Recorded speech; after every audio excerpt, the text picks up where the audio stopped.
Here we are in Master Sound Studios. I'm with the Americana Groove Project. I'm Jae Sinnett, and my immediate right, Weldon Hill, playing the keyboards. My longtime bass player over here on my far right, Terry Burrell, and Brother Rakes over here. Jay Rakes playing the 6-string fire, the guitar. We're playing music for my new Americana Groove Project. I'm the drummer, by the way. I'm assuming you know that. No, I'm not assuming you know that, but I wrote all this music. And many of you who know me and familiar with some of the work we've done, it's been mostly jazz for the past few decades. And this is, I wanted to go back to the grooves of popular music that influenced me as a young boy when I was first getting into music and into drumming. Like timeless grooves, like Cold Sweat and Funky Drummer from James Brown and Bo Diddley, you know, when Diddley was dump, dump, dump, dump, dump, dump, dump. I wrote something called the Diddley Strut.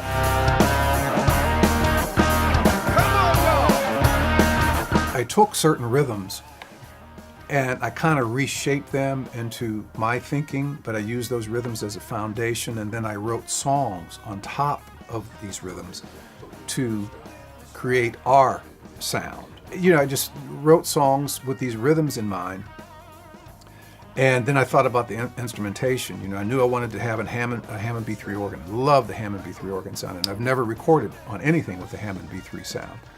And I knew Weldon played the Hammond B3, and I said, yeah, man, you got to do this with me. And Terry, you know, he and I have been playing together over 20 years, so I knew what he could do, play anything. Never worked with Jay before, but I had heard Jay often, and I said, you know, I don't want a jazz player. I want a rock blues player that can give me the fire and the passion and the soul. It's gotta roll. Here's another important element with this project. It's a generational thing too.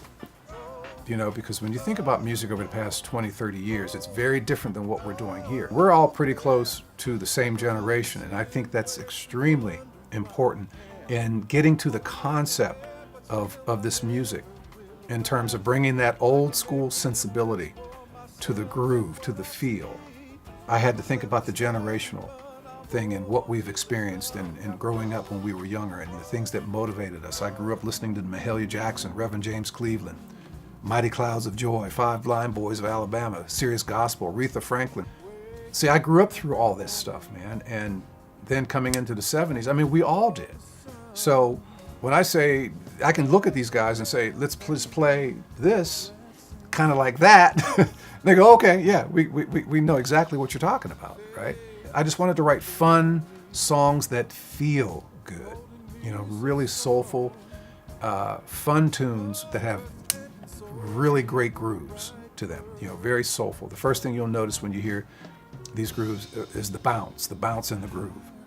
I guess me being the one who's always probably been with Jay the longest and known Weldon for quite some time. We went to school together and just met Jay, but the flavor that each one of them brings to the music, and I agree with Jay, is, you know, the foundation of that music was the rhythms, the grooves, the harmony that was behind it, you know, simple things. But Jay always writes in a complex manner. But the thing is that when you take the complex and you simplify it, particularly with grooves, it feels so good. And that's pretty much how this music is going in terms of the recording and all. The one thing that is, to me, glaringly apparent and true is it is all about the grooves.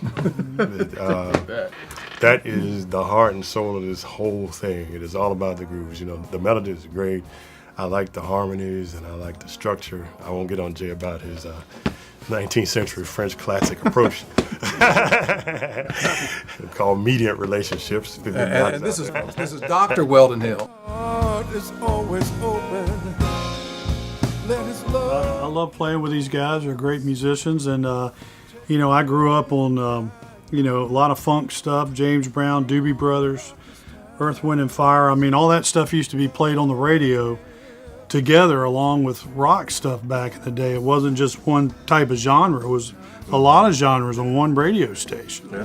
And that's what I think we all grew up with and stuff. So funk was a big thing, and rock, So I was sitting there listening to Ohio Players, roller coaster, and then sitting there and Led Zeppelin comes on Right next on, on the right. radio. It was all played together, man. 94. So I love funk. Doing some singing on this record too. One of my things on my bucket list was to sing one of my songs.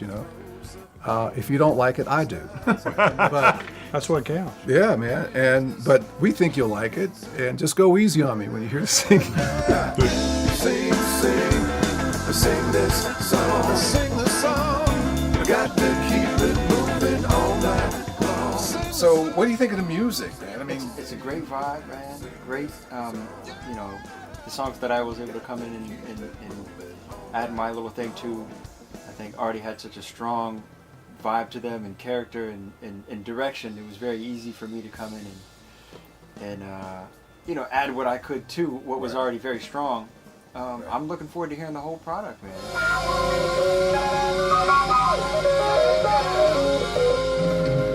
I just wanted to play some good, open, fun music with a good feel, some deep soul and passion and energy, and I think we got there.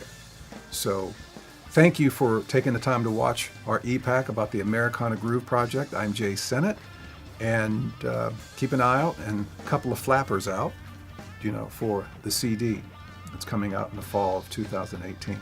Thank you. Thank you for watching from all of us.